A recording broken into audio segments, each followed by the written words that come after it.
Nefer is my favorite Nordcry character, and I've been keeping up and doing a lot of her theory crafting, as well as being one of the first people to highlight how strong she really is. And of course I've tackled Dire and a couple of abysses with her, so I think I'm pretty well equipped to make one of the best guides for her. Hello there, Flip here, and today we're going to be talking all about Nefer, giving an updated guide into how strong she is and where her value lies, and then of course talk about the best ways to gear her best teams, as well as discussing the best ways to vertically invest into her, and covering some rotation stuff too. But before we do that, as always, if at any points during the video you are entertained or informed, make sure to drop a like and even consider subscribing, as I talk on various topics regarding Genshin's meta, and I'll try to keep you updated. Shout out to my lovely channel members, I really appreciate your support, it means the world to me. And also, one of the most hyped games of 2026, NTE's official release is finally here, and let me tell you why you should be excited for it. NTE is a supernatural urban open world RPG gacha that will be available to play on PC,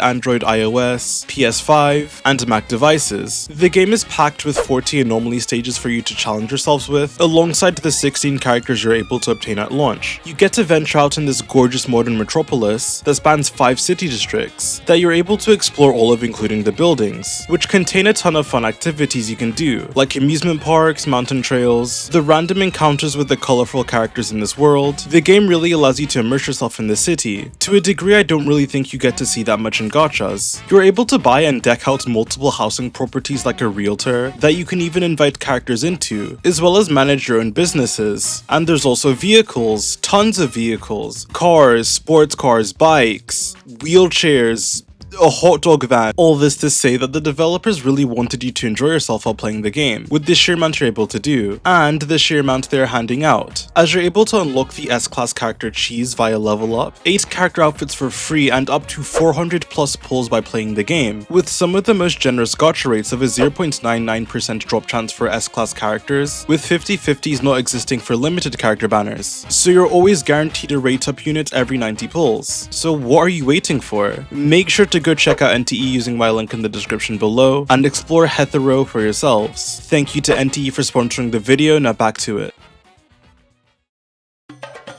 Now with Nefer's kit there isn't really a lot going on, so this will be quite brief, but Nefer is a 5-star Dendro Catalyst character, whose primary role is going to be that of a Lunar Bloom based DPS. If you still don't know what Lunar Bloom does, don't worry, it isn't really that complicated. Both Lunar Bloom and regular blooms are pretty much just the exact same reaction. The only difference is going to be these 3 moons here. These are called Verdant Dew, and when you trigger a Lunar Bloom, for the next 2.5 seconds one will be generated, and you can't generate multiple at a time, even if you trigger Lunar Bloom multiple times, so the cooldown is also 2.5 seconds. And currently Verdant Dew only acts as a means to enhance certain abilities, and enable them to do direct Lunar Bloom damage, like Lauma's hold skill and Columbina's special charge attack, and this also ties into Nefer's elemental skill, which upon casting will send her into the Shadow Dance state, which then enables her to consume a Verdant Dew to do a special charge attack. This special charge attack has 2 initial hits that will be from Nefer that deal regular Dendro damage and scale partially off of attack, and then the second part of the charge attack will summon 3 clones that deal 3 hits of direct Lunar Bloom damage. Nefer can do up to 3 charge attacks per skill state, each consuming a Verdant Dew, and her skill has 2 charges at a base, so you ideally are going to want to be doing 2 skills a rotation, and performing 6 charge attacks. This talent is where 90+% of Nefer's damage comes from, 100% of Nefer's damage in some cases. It is the only talent on Nefer that really needs to be crowned, so please prioritize leveling her skill talent up. Nefer's burst is just 2 hits of AoE Dendro damage, and its dual scaling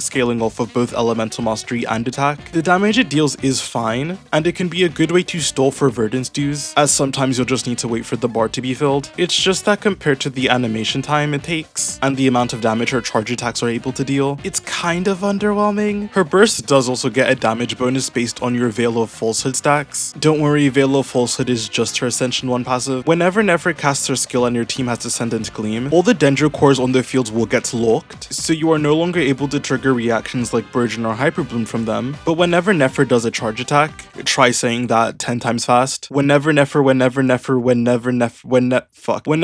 does a charge attack, these locked blooms will be consumed, and give her a Veil of Falsehood for each bloom consumed, each stack increasing the damage of Nefer's charge attack by 8%, with a maximum of 3 stacks at C0, and when you do reach 3 stacks, or this duration gets refreshed, Nefer will gain 100 EM. You can very easily get this from just doing one charge attack, as long as 3 blooms are on the field, so it's just a permanent buff really, and the only way they get consumed is via using your burst. Nefer's other Ascension passive sadly isn't really that great. This has become kind of irrelevant now that Columbina exists and gives extra dues, but essentially if you don't have enough Verdant Dew to perform a charge attack, your Dew generation can be sped up to 50%, allowing you to generate a Verdant Dew faster, so it is kind of a minor quality of life thing. And that is really all for Nefer's kit. For some general tips, you're going to want to dash cancel Nefer's charge attack. You can do this very early into her charge attack animation, and as you can see it speeds up things by a lot, allowing you to cycle through rotations faster, and you only miss out on a regular Dendro hit which isn't really doing that much anyways. So if you want to main Nefer, I'd really consider learning her dash cancels. Nefer's elemental burst can also be used to cancel her charge attack. This is more situational, but if you ever need to wait for a Verdant Dew to be generated, then cancelling your prior charge attack with a burst will allow for a Verdant Dew to be generated while she's in her burst animation. This is mostly an issue that comes up if you aren't using Columbina, as Columbina just gives you so many excess dues. So if you do have to consistently use someone like Ino, the burst is kind of mandatory for a smoother gameplay loop. And also another tip if you aren't using Columbina is the fact that Nefer doesn't technically have to use both her skills back to back, so you can switch into a support to refresh buffs and also generate additional energy, and then swap back into Nefer. This will usually be done with a support on the instructors like Ino or Kuki, and also should work with Sucrus as well on Deepwood. So dash cancelling, burst cancelling, and mid-rotation swaps are all things I would try to learn. Oh, and another thing, the passive that locks blooms is tied to using Nefer's skill, so if you are using an Electro unit like Kuki or Nefa, I would try to get into the habit of starting your very first rotations with this skill, so this way they don't turn into hyper blooms and steal away some of your Lauma quills. Honestly, I think it's good practice to do this regardless, as due to the short cooldown and 2 charges it doesn't really affect your rotations, while also giving you an instance of Dendro application and generating some energy, which can be very helpful in Stygian. Now for rotation examples with or without Columbina, the main differences between the two being the fact that Nefer can rotate so fast with Columbina's extra dues that she doesn't need to refresh buffs. Start your very first rotation by doing a Nefer elemental skill, then you want to set up your Hydra applicators abilities, then from here you'll switch into your non-Lauma support, that is holding something like Instructors or Deepwood to buff your Lauma's damage as well. Then use Lauma's abilities. If you don't have Columbina, there's never a reason to ever use Lauma's hold skill. You will never be able to generate the 3 dues back in time in a way that doesn't break your rotations, and you will learn that the hard way. Then from there use your skill and 3 charge attacks with Nefer, swap back into your Instructors units to refresh the buff, and then do your 3 charge attacks with the burst cancel. And if you know you're going to have to wait for a Dew, you can just use her burst at any point in the rotation, so that this doesn't happen. And then with Columbina, most things do stay the same, with the difference being that Nefer's field time can be so fast due to Columbina's excess dues that you won't really need to refresh buffs. And also if you are using someone like Sucrose, she can very consistently use Instructors via doing QE with Columbina prior, so your rotation would look something like this. Starting with Lauma's Q into her hold skill, and then Columbina's Q into her skill. You will then swap to Sucrose and use your skill and burst as fast as possible, and then unload all 6 of your charge attacks and burst with Nefer. And to maximize Dew generation, you can just do a Columbina charge attack at the end.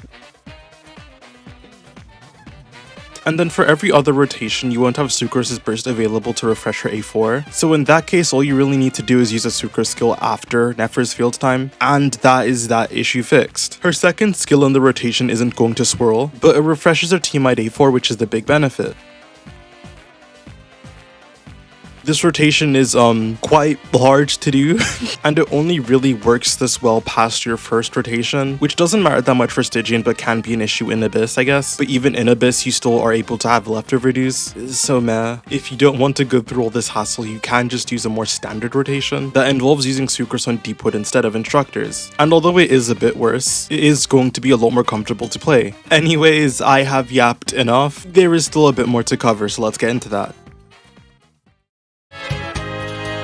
Now, because Nefer is a character released in the last 2 years, her gearing is quite simple, and the only real nuance is going to be in her energy needs, which is only something Columbina-less teams need to think about, as Nefer can just skip her burst in Columbina teams, as it won't be necessary to stall for dues. But generally, for triple Dendro teams, you're going to need close to no energy, especially with something like a Fav Nahida, and also if you're doing the mid-rotation swap technique, as this can get you more particles. And then for double Dendro teams, you're ranging anywhere from 125 to 140 energy. Now to get into our artifact sets, Night Sky.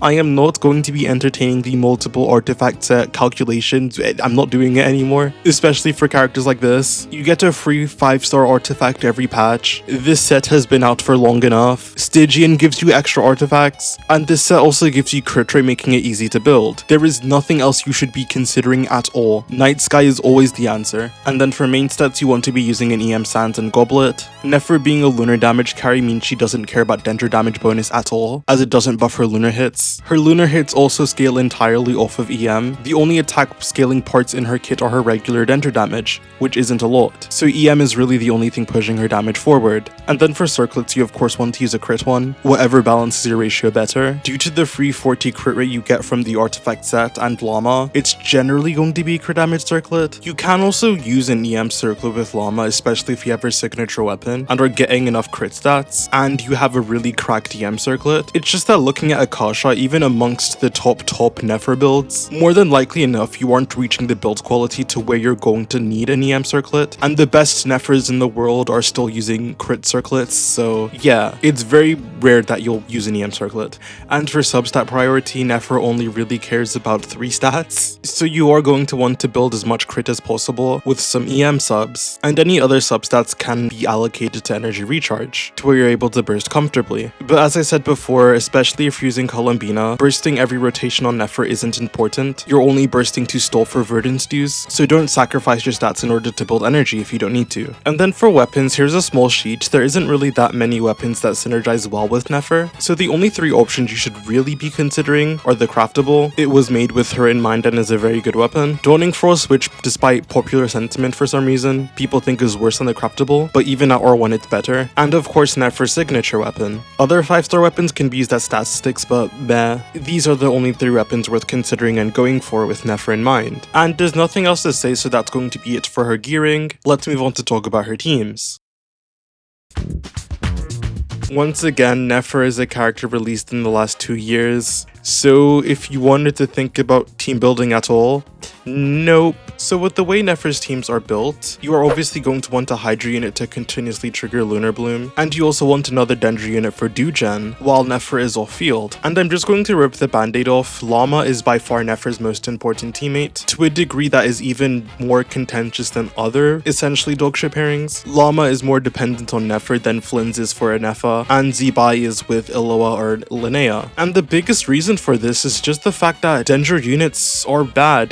Linnea and Flynn's at least have competent competition in their Geo and Electra slots respectively, but Nefer only really has Nahida, who doesn't do that much. Lauma is just such a significant buffer compared to every other Dendro unit that I can't really recommend getting Nefer if you aren't also pulling for Lauma, unless you're going to pull a stupid amount of Constellations for Nefer. Just keep in mind this is a package deal, you're going to want both. Now for your consistent Hydra application slot, there's only really 2 options, and multiple other Hydra options that aren't as good. Columbina is of course the premier Hydra support for Nefer teams. Her buffing to Nefer honestly isn't that great, but the 2 biggest things she brings to the table is of course her personal damage, and the fact that she generates extra dues for you, with the extra dues allowing you to use Lauma's hold skill, which is more damage than her tap skill, and gives you more pale him stacks, which allows Columbina to benefit from them with her Lunar Bloom hits. It also means Nefer doesn't have to burst every rotation to stall for dues, and it also makes her feel time short enough to where she can fit things like Deepwood and Instructors in a very condensed damage window, even if they aren't consistently applied. And as someone who has been playing Nefer since release, going from Ino to Columbina just feels so good, it's insane. So while I don't think Columbina is technically mandatory for Nefer, there is a massive and noticeable quality of life jump. Speaking of which, let's talk about Aino, who's the second character I like a lot after playing Nefer a ton. I do have a C6 Aino, so maybe that affects my opinions a bit, but Aino does just seem to have the least issues out of every other Hydra option. Her Hydra application is unconditional, fits perfectly within Nefer's field time, and so do her cooldowns, on top of her offering useful buffs to the team without the use of an artifact set, and her energy requirements are very low, so you can just put her on a setup of 5 instructors, and she'll be giving energy to the team, while not really losing a whole lot in return. And her buffing, at least to Nefer specifically, is on par with Columbina's. In fact, most Aino setups can make your Nefer do more damage than she would with Columbina, but the team damage does suffer obviously. But overall, yes, I think Aino is a great Columbina replacement. We can now talk about characters who I don't really think you should be using, but I'll still go over them. I guess we can first talk about the Hydra sustains and the issues with them. Both Barbara and Kokomi have skill cooldown issues, so you have to run sac frags with them in order for it to not be cringe. Sac frags even at R5 has a 20% chance to just be like fuck you, and the rotations for this team end up being very slow. Barbara forces you to burst every other rotation and you have to rely a lot on her A4 to generate dews, or at least help with dew generation, which doesn't feel very nice to play. Kokomi and Barbara also don't really offer any damaging benefits, as they don't buff or do any damage themselves. And overall, if you want to sustain, I think you're better off placing that in your flex slot, rather than forcing it to be Kokomi or Barbara, as via a lot of my gameplay testing, they are just inferior to using Aino, and that way you can just have a more stable rotation. Now for the last of the Hydra applicators, we have the 3 Xingqius. Yulan's Hydra application is dependent on you weaving in normal attacks between Nefer's charge attacks, which doesn't feel good to do, and slows down your rotations, and it forces you on 18-second rotations anyways, on top of Yulan offering no real benefits to the team, as her ramping damage buff isn't useful at all to this team, and due to energy needs and using 1 skill rotations, she doesn't even do that much damage here anyways. Now moving up the list, I think Xingqiu is actually better than Yulan. Xingqiu actually offers a benefit like damage reduction, which is a form of sustain. Sac Sword does work better with him due to the fact that he has 2 hits, and if you don't know this, when you cast Xingqiu's skill or burst, his Hydra swords around you will actually apply Hydra to enemies, meaning you don't even need to attack for Xingqiu's Hydra application on this team, and this can be alternated between a skill and burst, so you don't run into any rotational issues. And because Xingqiu has the fastest off-field Hydra application, in cases like the Baptist where you need to clear a Pyro Shield fast, Xingqiu ended up being the most popular Hydra unit into him, but I guess this was before Columbina released, so if Baptist ever comes back, we'll see how he favors then, but it was still very impressive. And then for Furina, I'm unsure about how much I like her. Her Hydra application is good enough and is unconditional, and also doesn't involve you hugging the enemy like with Barbara and Xingqiu, and at least compared to the other Hydra options, her personal damage is actually pretty decent, as you don't need to build around her burst and can just stack as much HP and crit on her as possible. You may think she would have skill cooldown issues, as her skill CD is 20 seconds, but because her off-field turrets last for 30 seconds, you can just do 2 Nefer rotations while skipping Furina on the second one, in which case this doesn't really become a problem at all. So at least team damage wise, Furina does sit around the levels of Aino, just a tier below Columbina. The only issue is that she kind of just kills you. Furina is still going to drain half your HP, and it sucks when Nefer isn't the tankiest character around already, especially when playing in sustainless teams. And as someone who loves playing sustainless Nefer teams, this is of course a very big issue, and is a bulk of the problems I have with Furina. Like, other than that, she's a great Hydra option, you just die. And with how hard enemies are starting to hit, unless your last slot is to sustain, you're dying. And regarding Furina, if you're someone who... how do I put this nicely? If you are someone who isn't mechanically gifted at the game and can't do Nefer dash cancels, something I could recommend is actually just running Furina standardly on 20-second rotations, and then your last slot can be someone like Baizu, who's a healer, or a Nefa as a shielder with Favonius, so she bursts every rotation, and with those 5-star bursts you can help to fill in the downtime, so the 20-second skill CD isn't that big of an issue. Now the last Hydra option to talk about is going to be Nilou, but especially at C0 I don't really like her as your sole Hydra option. She just runs into the issues I have with the other characters, where she just doesn't really do anything and doesn't justify a team slot over someone like Aino who is free. I think the better case for Nilou would be alongside an Aino or a Columbina, especially if Nilou has Constellations, as that makes her the best buffer. And I guess this is the segue to talk about flex slots. Now Nefer, like with her other supports, is in a precarious position with her flex slots, to where she isn't an attack buffer, which is the most common type of buffer in the game, so that leaves out a lot of units that could be used with her, and she also isn't a THEC characters, so you can't just slap on VV and be done with it. And she also doesn't care about damage bonus. So what are we left with? Well, I guess this is the part in the video where I talk about the Nefer sustainless debacle, but pretty much due to the fact that Nefer's dash cancels come out very quickly, it means she spends most of her field's time in an iframe, and because of this, a lot of people who get very good at playing Nefer, or just use her a lot, have realized that you don't really need a sustain in most cases, as your all-field units aren't usually taking enough damage to die, and Nefer doesn't really have that many windows where she can actually be hit. So when looking at team options for Nefer, trying to find a sustain is not something you necessarily have to do if you are good enough with Nefer, and it's also an excuse to get Lauma C1. Now for the best picks for Nefer's flex slots, I think the best two options are going to be Nahida or Sucrose. While Nahida doesn't do that much, she still gives 250 EM to Nefer, and also reduces energy requirements enough to where Nefer can burst every rotation comfortably, even with low ER, and even though she's worse at C0, she is more comfortable to pilot than someone like Sucrose, who does have a higher damage ceiling when doing swaps on Deepwood or Instructors, but can be more cringe to play for the average player. Outside of that, you have C2 Nilu, she works fine, and with Key and Constellations, she's technically the best in slot at whale investment, but yeah, Nefer just doesn't really have that many pure damage amps. We can now talk about her sustains. Any of the Dendra sustains work fine and they all do equally as nothing as the rest. You are just putting them here for the healing and sustain, which isn't a bad thing considering how strong the Nefer Lauma core is. The strongest sustain options and the ones I hover between the most, hover between Kuki and Nefer. One of the funniest things about running Electro characters alongside Nefer teams is the fact that it does enable some spreads, which like technically does something even if it's not a lot, and also gives you some extra EM from Dendra Resonance, because Hoyoverse didn't make the full passive synergistic with Lunar Bloom for some reason. But yes, Kuki isn't really offering anything besides just being able to hold Instructors and use it very comfortably, and the Nefer has her EM buff to Nefer, while also getting decent enough Thundercloud uptime to where her damage is still solid. And on the topic of broken Nordcry supports, Linnea is a healer and you can burst whenever you need the healing, and she also just gives you a nuke at the start of all of your rotations, which is very nice. I don't have Linnea, so this isn't something I've playtested myself, but I have heard from other people that it does feel similar to a Nefer variance, and using Linnea's hold skill is preferred over the top skill, so you apply less Geo. Speaking of Geo, Zhongli exists. He has a Dendra Red Shred.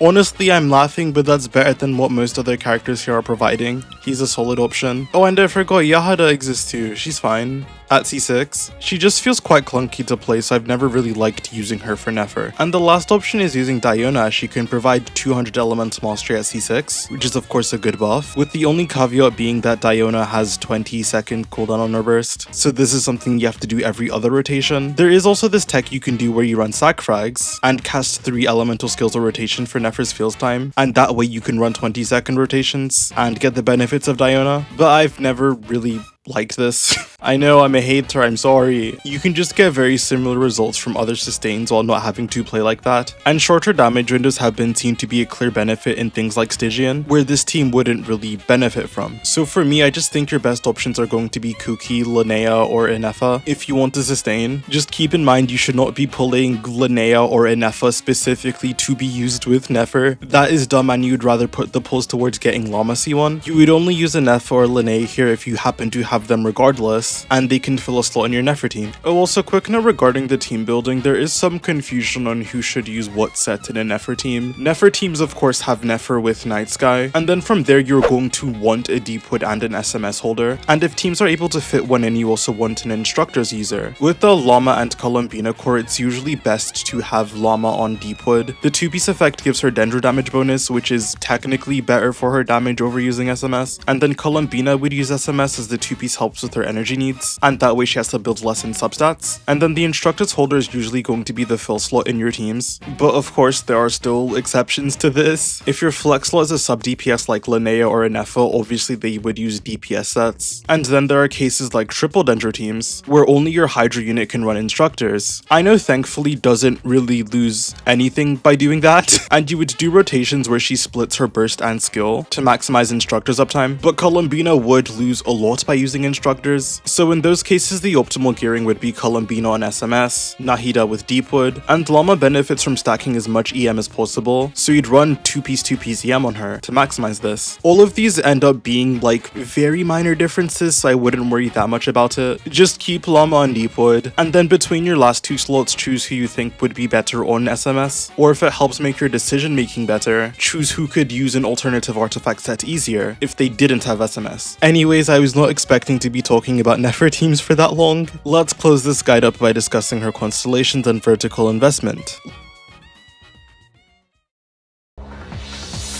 Like with my Flones guide, the first thing I'm going to do is discuss the team-wide vertical investment of what you can do with your standard Nefer team. Of course, first you want to get Nefer and then you pair her with her wife Lauma, and Columbina isn't technically mandatory, but I would still pick her up for good measure. And let's just slap Nahida here so we have a basic team. Now if we're looking at Nefer, Lauma, and Columbina's signature weapons, the only one you should really be worth considering if you're trying to maximize your Nefer's team is Nefer's signature weapon. Lauma's signature weapon just isn't that much better than Aetherlight, which was given out for free, and Columbina doesn't do enough damage to justify getting a damage-only weapon for her, so if you wanted to pick up a weapon for this team, it would be Nefer's. Then for C1s, Lauma's of course is just healing, which is extremely beneficial from a quality of life perspective, and means you never really have to run a sustain as your last slot, and can just run an offensive buffer comfortably. Nefer C1 is just a nice damage increase, and Columbina's C1 just doesn't do enough on this team to justify getting it, so it's just starting to look like just getting Nefer upgrades is the best thing for your damage. So now let's look at the C2s.